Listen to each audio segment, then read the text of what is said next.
매일 아침 책 읽기로 하루를 시작하는 행복 습관, 미라클 독서입니다. 오늘 함께 읽어볼 책은 일의 감각, 자신의 가능성을 믿는 사람들에게, 방황하는 도제가 단단한 고수가 되기까지, 로전 이본 지음, 진영이 넘김, 윌북에서 펴낸 책입니다. 내일에서 나도 고수가 될 수 있을까? 어느 분야든 달인을 만나면 그들은 어떻게 그 경지에 오르게 되었나 우리는 늘 궁금하다. 여기 그 과정을 본격 탐구한 학자가 있다. 런던 임페리얼 칼리지 교수인 로전 이본. 외과의사로 일을 시작한 그는 20여 년의 형직 경력을 기반으로 교육 프로그램을 개발해 전문가 되는 법을 연구하고 있다. 박제사, 음악가, 마술사, 의사, 재단사, 조종사. 그는 자신이 만난 장인들이 모두 비슷한 과정을 거쳤다는 사실을 착안하여 평범한 도제가 흔들림 없는 전문가 감각을 얻기까지의 여정을 우리 눈앞에 선명히 밝힌다. 이제 막 자신의 일을 시작한 도제에게는 미래를 향한 밑거름을, 오늘도 일터에서 지쳐가는 전임인에게는 힘이 되는 위로를, 뛰어남을 넘어 새로움을 찾는 장인에게는 나눔의 즐거움을 전하는 일에 대한 보물지도 같은 책이다. 차례 1. 고수와 보이지 않는 물고기.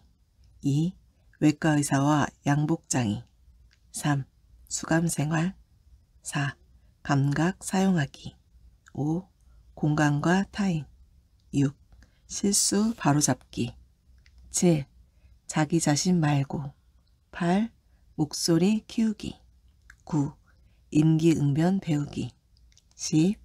방향 바꾸기. 11. 전수하기. 12. 고수가 중요한 이유. 차례는 이렇게 되어 있고요. 고수와 보이지 않는 물고기부터 읽어보도록 하겠습니다. 1. 고수와 보이지 않는 물고기. 내가 데릭 프램턴의 집을 방문했을 때 데릭은 구름표범의 자세를 잡아주고 있었다. 구름표범을 본 건 이번이 처음이었다. 암표범은 고양이처럼 앉아 꼬리로 몸을 둥글게 감싼 채 작은 새끼 한 마리를 뚫어지게 쳐다보고 있었다. 새끼는 금방이라도 뛰쳐나가 놀 것 같은 모습이었다. 진짜처럼 보였다. 박제동물이라니 믿을 수가 없었다. 데릭은 현존하는 최고의 박제사 가운데 한 명이다. 그는 자신의 작업 방식을 보여주려고 나를 집으로 초대했다. 우리는 데릭의 전시실에 있었다. 전시실은 온갖 동물로 가득했다. 새와 파충류가 있는 유리 진열장을 비롯해 모든 곳에 동물이 있었다. 한 탁자 위에는 거의 완성된 사랑 앵무가 있었는데 앵무의 날개는 실로 고정되어 있었다. 또 다른 탁자에는 아래턱을 막 다물려고 하는 악어가, 그 옆에는 햇빛의 보석처럼 반짝이는 청개구리가 있었다. 움직임이 없는 기괴한 느낌이 드는 점을 제외하면 동물원에 온 듯한 기분이 들었다. 데릭의 집을 찾은 것은 그가 영국 박제 분야에 손꼽히는 전문가이기 때문이다. 나는 다양한 분야의 고수들에게 관심이 있었고 더 많이 알고 싶었다. 데릭은 반쯤 작업이 끝난 도마뱀을 옮겨 내가 앉을 자리를 마련해준 다음 박제술에 대해 설명했다. 데릭의 설명만 들으면 작업 과정이 무척 쉽게 느껴졌다. 동물의 가죽을 벗기고 석고로 동물의 몸 형태를 제작한다. 그 다음 벗긴 가죽을 그 석고 위에 입힌다. 그는 내게 얼룩말의 가죽을 보여주었다. 가죽은 별다른 모양 없이 구석에 찌그러져 있었다. 나는 최종 단계 전에 동물의 몸을 어떻게 만드는지 물었다. 데릭이 말했다. 얼룩말은 그냥 그 크기대로 만든 다음 가죽을 다시 입히면 됩니다. 핵심은 그냥이다. 얼룩말을 만들고 싶으면 그냥 똑같은 크기로 만들면 된다. 너무 쉽다. 하지만 내겐 쉽지 않다. 어떻게 만드는지 상상도 할 수 없다. 그래서 데릭이 전문가인 것이다. 데릭은 박제술이 과학도, 솜씨도, 예술도 아니라고 말했다. 박제술은 세 분야를 모두 결합하는 일이다. 박제술의 정확성, 정밀함, 꼼꼼한 관찰은 과학적이다. 덕분에 대릭의 작품은 과학 연구에 사용되기도 한다. 동물학자들은 대릭이 만든 표본을 장기간에 걸쳐 참고할 수 있다. 포유류의 미세한 색깔, 물고기의 비늘, 파충류의 이빨 같은 정보는 새로운 종을 밝히거나 동물 개체 수의 감소를 추적하는 데 결정적인 단서가 된다. 대릭이 박제사로 일하며 갈고 닦은 기술에는 그의 솜씨가 나온다. 포유류나 새의 가죽을 벗기고 석고나 왁스로 정확하게 형태를 만드는 능력이다. 그리고 그는 모든 요소를 예술적으로 한데 모은다. 구름 표범이 금방이라도 몸을 숙여 작은 새끼를 핥아줄 것처럼 보이게 하는 것이다. 대릭은 장인이기에 이 세 요소를 결합할 수 있고 새로 작업할 때마다 지혜롭고 세심하게 새 요소를 적용한다. 이처럼 고수대기가 바로 이 책에서 다루는 내용이다.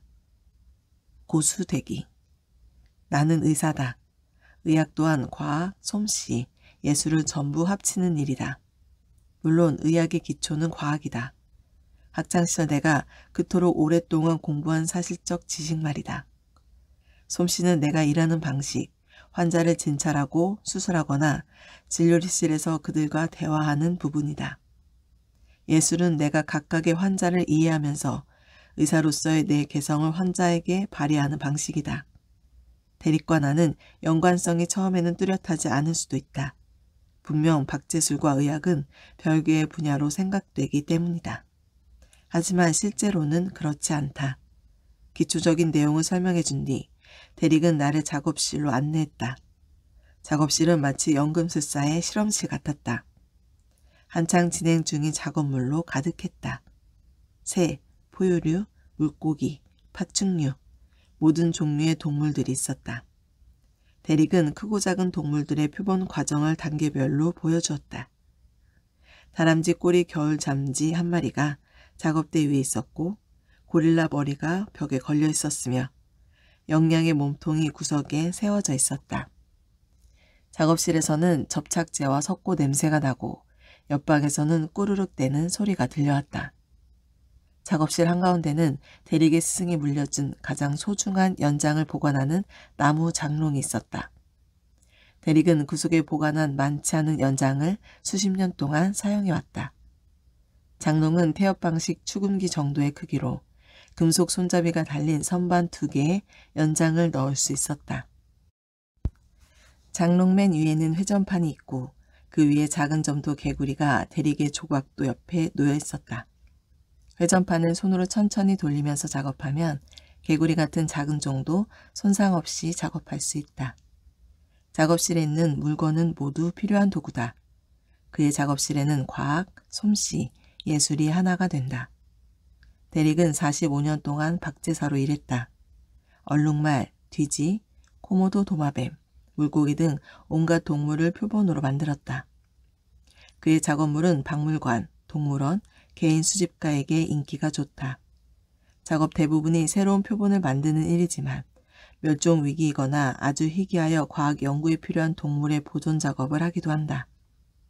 전문 박제사가 다루는 많은 동물이 희귀하듯 박제사 또한 실로 희귀한 존재다. 나는 대릭에게 박제사가 된 계기를 물었다. 학창시절 대릭은 미술을 사랑했다.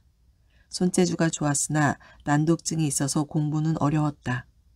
12살 때 길에서 죽은 집박이 한 마리를 발견하고 집으로 가져가 그림을 그렸다. 그는 새의 해부학적 생김새와 날개의 정교한 구조에 매혹되었다. 이후 어머니가 버리라고 할 정도로 죽은 동물을 많이 수집했다. 동물을 최대한 정확하게 스케치하고 채색했다. 그의 표현에 따르면 깨달음은 그가 16이 되던 해에 찾아왔다. 동물을 굳이 그림으로 남길 필요가 없다는 사실을 깨달은 것이다. 동물의 자세를 잡아서 고정하면 될 일이었다. 그렇게 런던 자연사 박물관 도제 박제사가 되었고 그 다음에는 박물관에서 독립하여 혼자만의 작업을 이어갔다.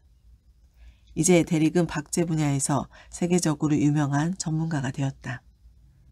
모든 사람이 대릭 같은 박제 고수가 될 수는 없다.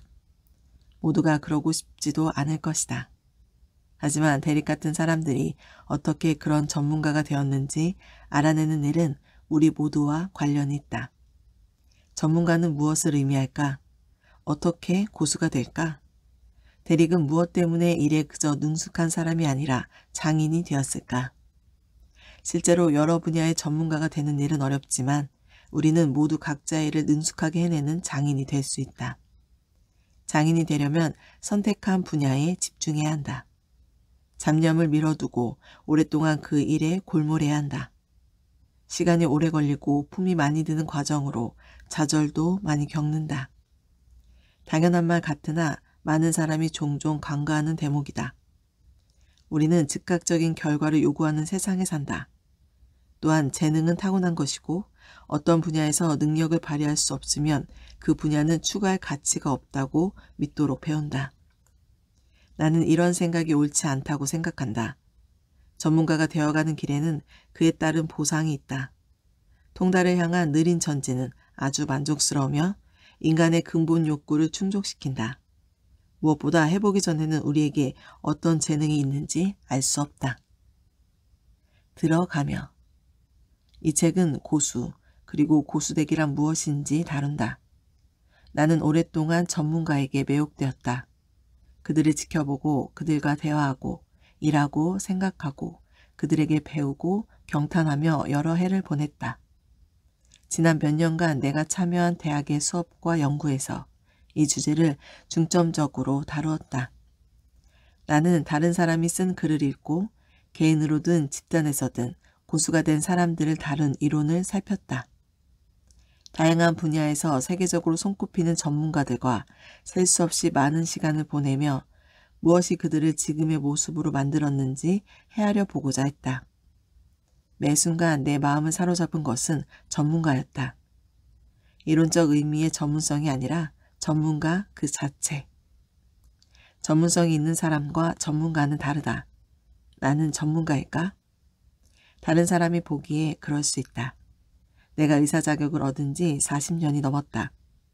다음 장에서 설명할 텐데 나는 의사 자격을 딴 후 외과 고문의가 되기 위해 훈련을 받았으며 여러 해 동안 영국과 남아프리카에서 수술 경험을 쌓았다. 이후 약 20년 동안 잉글랜드 남서부 시골에서 가정의학과 의사로 지냈다. 지금은 런던 임페리얼 칼리지의 교수로 주로 전문가에 관한 수업과 연구에 시간을 할애한다.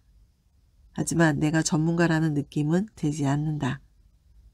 나는 이 모든 경험을 이제야 이해하기 시작한 것 같다. 그런데 나와 비슷한 이야기를 하는 전문가가 많다. 고수의 일은 대부분 잘 드러나지 않는다. 심지어 고수 본인에게도 그렇다. 그들은 자기만의 방식으로 세상을 생각하고 바라본다. 단지 무엇을 다루는지가 아닌 자기 자신을 정립하는 내적 과정이 고수를 만든다. 우리는 장인이 어떻게 장인이 되는지 본 적이 거의 없다. 그들이 만드는 것 혹은 하는 일을 볼 수 있지만 어떻게 그 수준에 이르렀는지 볼 수는 없다. 연주회에서 누군가의 트럼펫 솔 연주를 감상할 수 있지만 그 결점 없는 연주 뒤에 있는 평생에 걸친 연습 과정은 볼 수 없다. 갤러리에서 그림 한 점을 보아도 그 그림을 완성하기까지 그렸을 수천 번의 습작은 보지 못한다. 하지만 전문가가 되고 싶다면 기나긴 과정을 거쳐야 한다. 이 책은 그 과정에 관한 이야기다. 나는 무엇이 전문가를 전문가로 만드는지 알아내고자 했다. 안정되어 보이는 겉모습, 도구를 다루는 능숙함, 본능적인 판단력, 지혜, 행동 방식, 예상하지 못한 상황에 대처하는 능력을 글로 표현하고자 했다. 그들이 자기 자신을 뛰어넘는 무언가에 몰두하는 모습을 포착하고자 했는데 무척 어려운 일이다. 전문가는 설명하는 대상이 아닌 되어야 하는 존재다. 그들의 일은 대부분 말로 표현하기 불가능하다.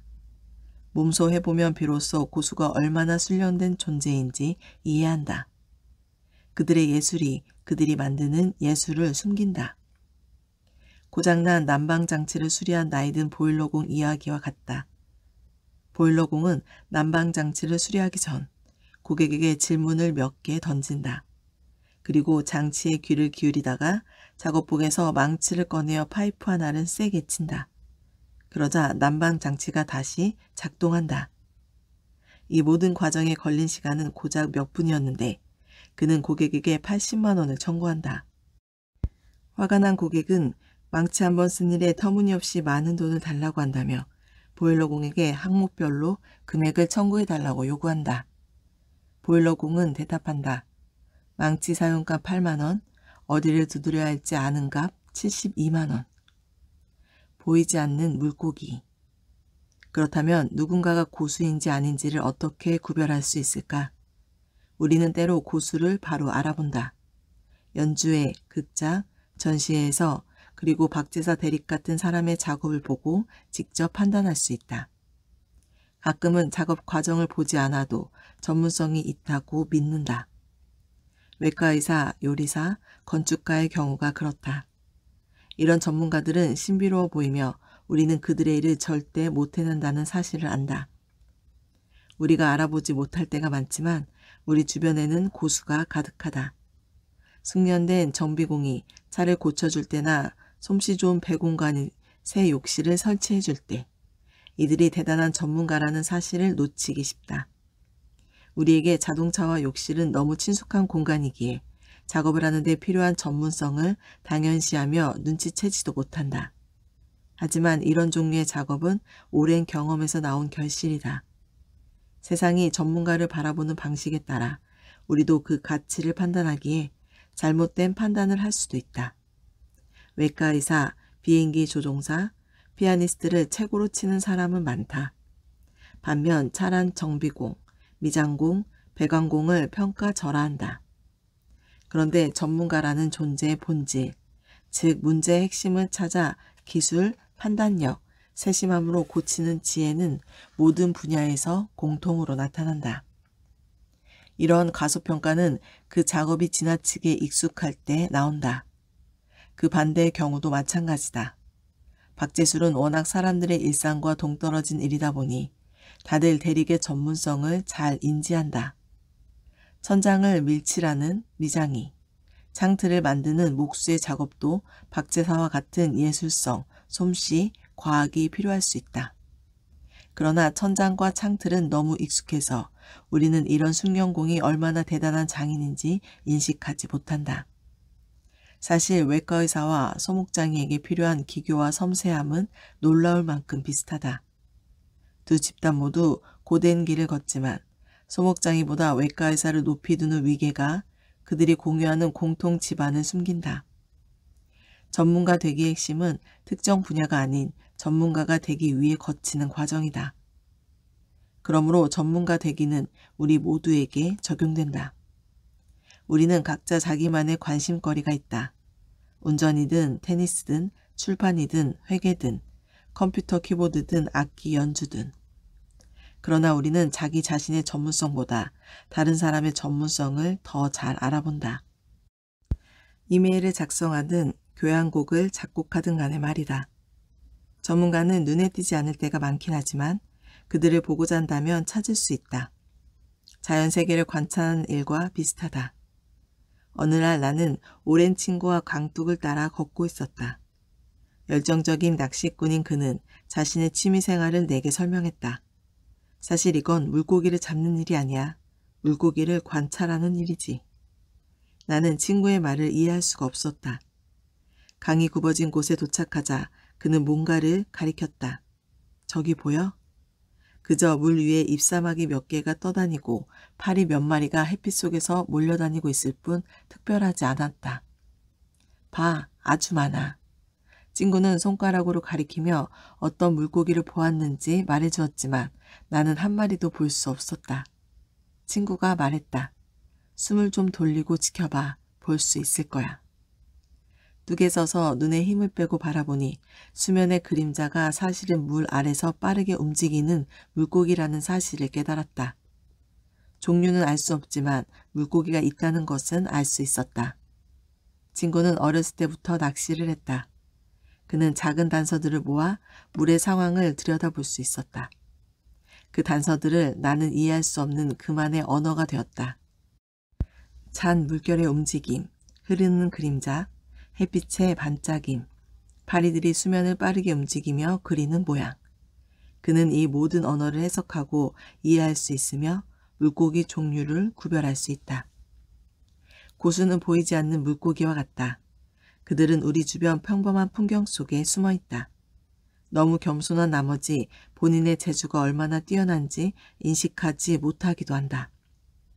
이 책에서 나는 물고기를 보는 친구의 역할을 맡고자 한다.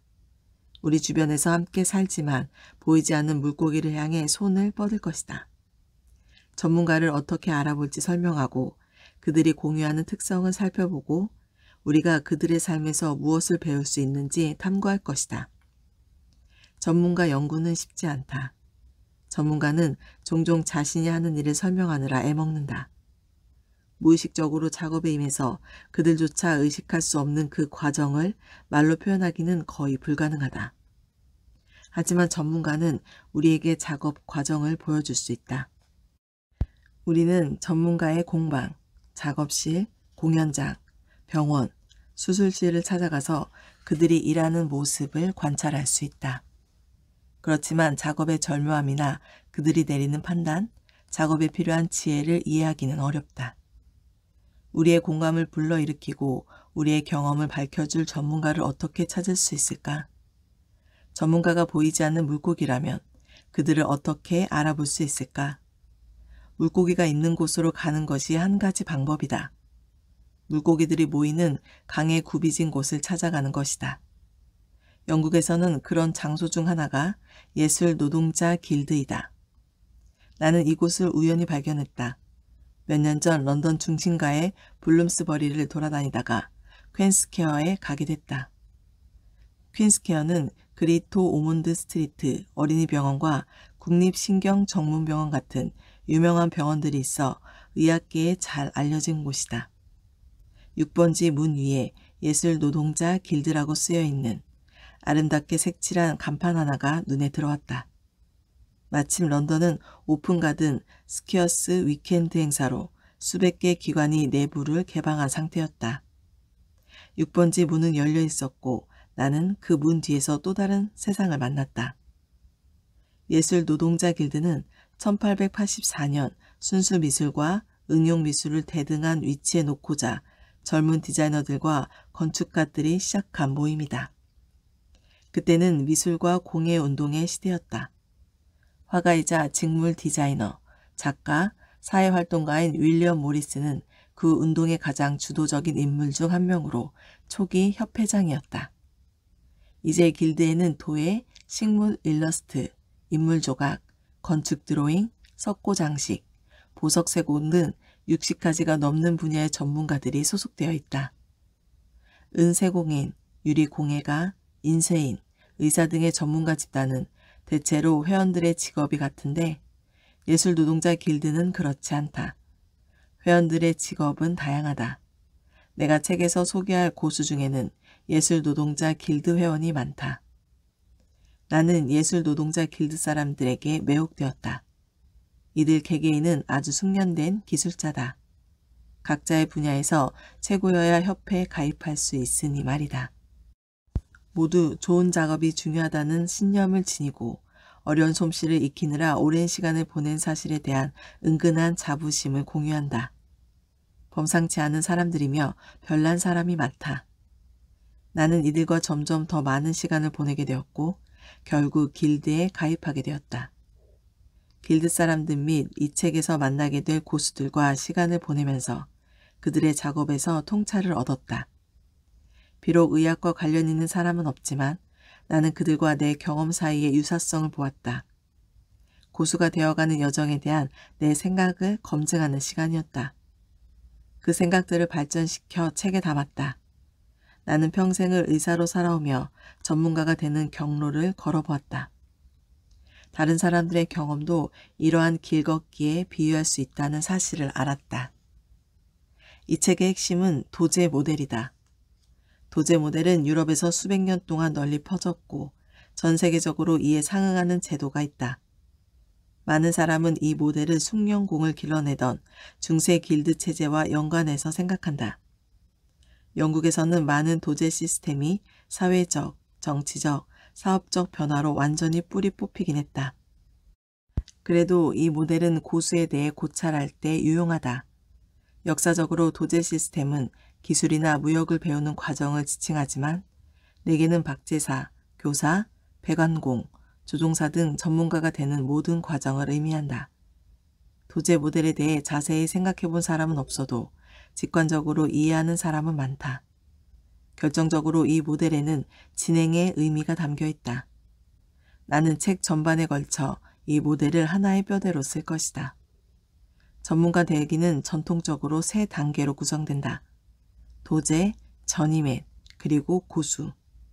물론 지금의 사회 환경은 중세 유럽의 상황과는 근본적으로 다르다. 이제 도제는 장인의 집 난로 뒤에서 숙식을 해결하거나 급여 없이 오래 일하지 않는다. 지금의 도제 단계는 고수가 되길 원하는 사람에게 청사진을 제공하는 역할을 한다. 첫 번째, 도제.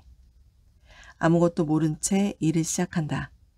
타인을 관찰하고 모방하며 장인의 작업실에서 정한 방식대로 일하는 법을 배운다. 도제가 하는 일과 실수는 장인이 책임진다. 도제의 작업은 장인의 공이 된다. 두 번째, 전임엔.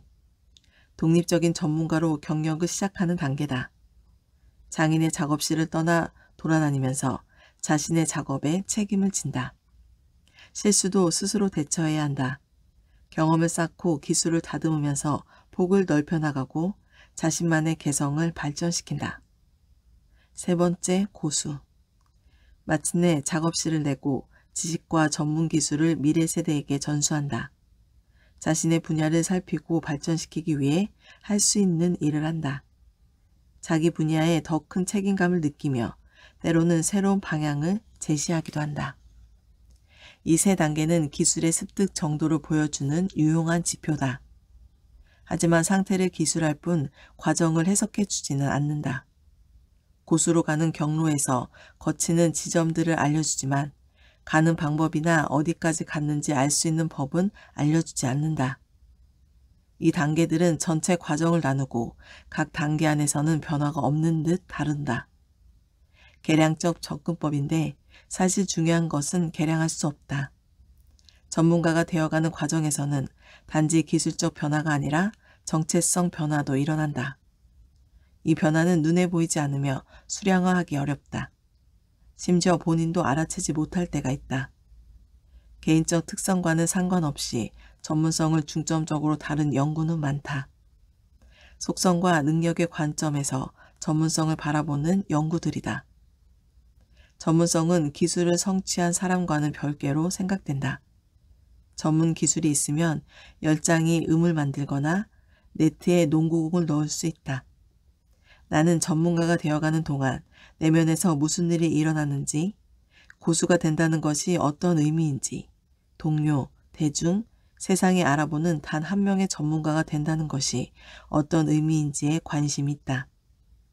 열장이음이 아닌 열장이음을 배우는 사람이 어떤 일을 겪는지 궁금하다. 계량적 접근으로는 내부자의 관점을 알 수 없다. 우리가 전문가가 되고 싶을 때 어떤 일을 겪을지, 어떤 노력을 기울여야 할지 알 수 없다. 시간이 얼마나 오래 걸릴지, 그 과정에서 마주할 문제들이 무엇일지 알 수 없다. 전문가 되기에 내면을 다루기 위해 나는 도제, 전임엔, 고수 단계를 더 세분화했다. 각 장에서 이 세세한 단계를 다룰 것이다. 앞의 도표를 보면 도제, 전임엔, 고수로 구성된 뼈다에 각각 표시해 놓았다. 물론 이 단계들이 동시에 나타날 때도 있으며 항상 순서대로 진행되지는 않는다. 하지만 과정에 대한 감을 얻을 수는 있다. 오늘 미라클 독서는 여기까지 읽도록 하겠습니다. 오늘도 감사합니다.